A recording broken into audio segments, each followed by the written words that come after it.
Hi guys and welcome to Drive Spark. I'm Promeet and today what we are driving is the XUV400 Electric.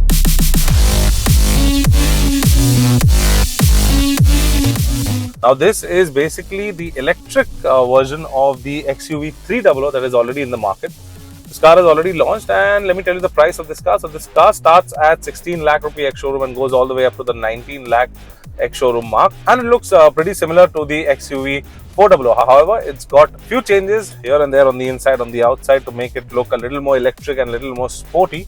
So let's start off with the front end, and at the front you can see you get the same headlight cluster. Almost the design is the same, but the DRLs that now continue to the bumper has now been removed and replaced by the copper elements. So you have copper elements at the front that look really amazing, and especially with this black paint on the car, the copper elements is really standing out. Why copper? So basically electricity flows through conductors made out of copper, so hence electric car, copper elements. So yeah, that's how the copper elements have come in place. And you get a flat grille at the front with the X marks, and really it highlights the overall front end of the car, makes it look really electric, really futuristic. However, the headlamp setup is a completely halogen setup. I don't know why, but they should have given an LED setup for the headlights. However, the fog lamps have now gone. Instead of that, you have the copper elements that extend, and you have a secondary grille that allows air to pass for the AC and to cool down the battery and the motor. Now, coming to the side profile. So the side profile features 16-inch alloy wheels. Alloy wheel size remains the same, but the design of the alloy wheel now becomes slightly different. However, you have the copper elements that is running on the side. You have body cladding that's running all over the side, making the car look a slightly more muscular from the side and slightly more bulkier. You do not get any chrome. You have a blacked out ORVM with integrated indicator that's LED. You have a copper roof as well. Now the entire roof is finished in copper. You have a sunroof, as you can see over here. Now this is the sunroof, and you do not get a shark fin antenna, you get a regular antenna. You also get some sharp body lines and creases that run all the way from the headlight to the tail light. And yeah, the car looks absolutely amazing with this stance, especially with the design of the wheels. The alloy wheel design has changed, though the size remains the same. But overall, from the side profile also, this looks really amazing, really smart, especially, I'll tell you once again, with this black paint scheme. However, now coming to the rear profile, the very first thing that you'll notice are the tail lights. Now it gets clear lens tail lights, all LED, looks completely different and they are new. However, you get the XUV400 badging, again copper elements on the logo and the badging. You get a rear wiper along with a washer. You get a rear stop light. And now moving on to the boot. So the boot is a 380 litre boot space. Now you get enough of boot space since it's an electric vehicle. So there's enough space to fit luggage for 4 people. And you can also recline the seat. It has a 60-40 split, and yeah, that's about it. That sums up the exterior part of the car. Now let's move on to the interior.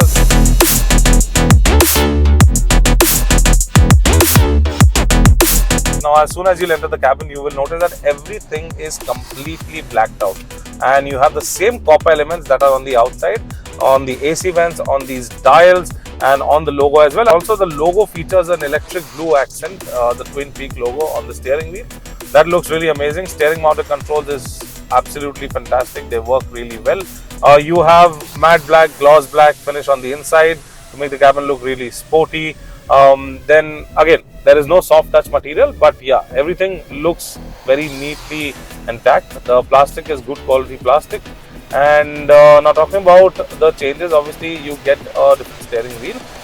You get a different cluster. Now that features the EV elements. You have a tachometer that shows you your regen powers. It shows you 50%, 90%, how much of a throttle you're putting. So that's basically a EV tachometer. You have a analog speedometer on the right, and in center you have an MID screen that shows you a lot of information about the car, depending on the range, the trip meters, and what all. I mean, that also is available on the infotainment system. However, the infotainment system is the old infotainment system. However, the UI has changed now, and you get around 60 connected car apps. You can connect through the app, and yeah. However, the interface, I mean, they could have put a new infotainment system, but however, looks kind of dated, but does its purpose. You have Apple CarPlay and Android Auto, but they are wired. However, you have an automatic climate control, and you have a couple of buttons over here just below the infotainment system to control your trip, your drive modes. So this has basically 3 drive modes. I'll be coming to that as well. Rest, you have perforated seats, you have leatherette seats. They do not get ventilated seats, and you have a start stop button over here. Again, as I mentioned, the steering is not a flat bottom steering wheel, but the steering mounted controls are neatly integrated. However, this misses out on cruise control as well. And on the right hand side, you have some button that shows traction control, an automatic start stop, and a headlight leveler. Now at the back, you have a lot of space, and I mean, 4 people can easily go in this car. If 5 people are going, it might be slightly cramped. However, you have all 3 adjustable headrests. That means a third person can sit. You also have an armrest with cup holders. So it almost has a flat floor because the battery is down and there is no central stand. So the third person can sit really comfortably. I don't know whether he'll be sitting comfortably for a long time, but he can sit. He has an adjustable headrest as well. And if you're 4 people going, you can just deploy the armrest. So now let's come to the driving part.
The car brakes automatically, and that helps in reason you get a charging symbol as soon as you leave the throttle, so that indicates that the car is regenerating the power. However, steering wheel is extremely light. It's a good steering wheel, but extremely light on the fun mode. Does not feel connected at all to the ground, since there is no engine, so there is no weight, so that's why the steering wheel feels slightly heavy.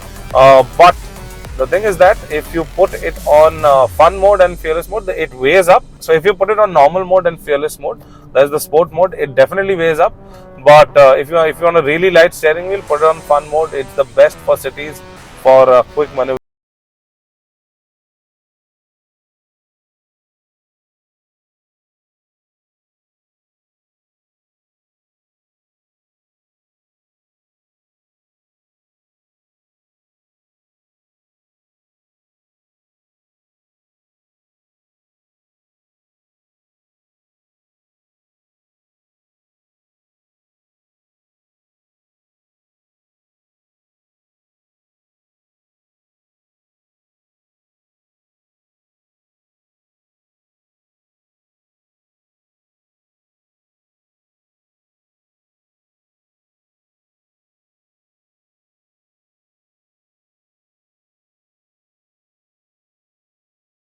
The company people will come home and they'll install it, and if you install that, then the charge time will drop by a significant, it'll just become half, it'll become like 6.5 hours.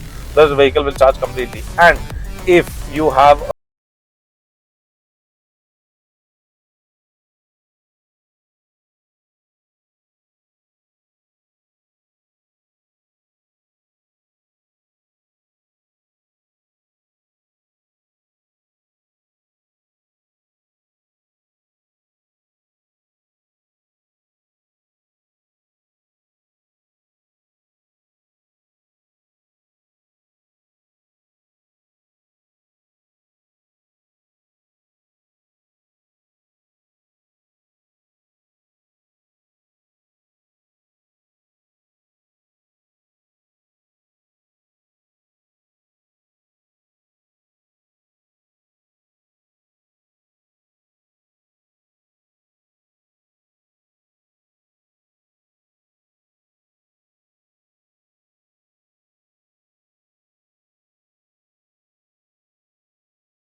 Other than, I'm Promeet signing out. See you next time. Thank you so much for watching. Take care, be safe, and drive safe.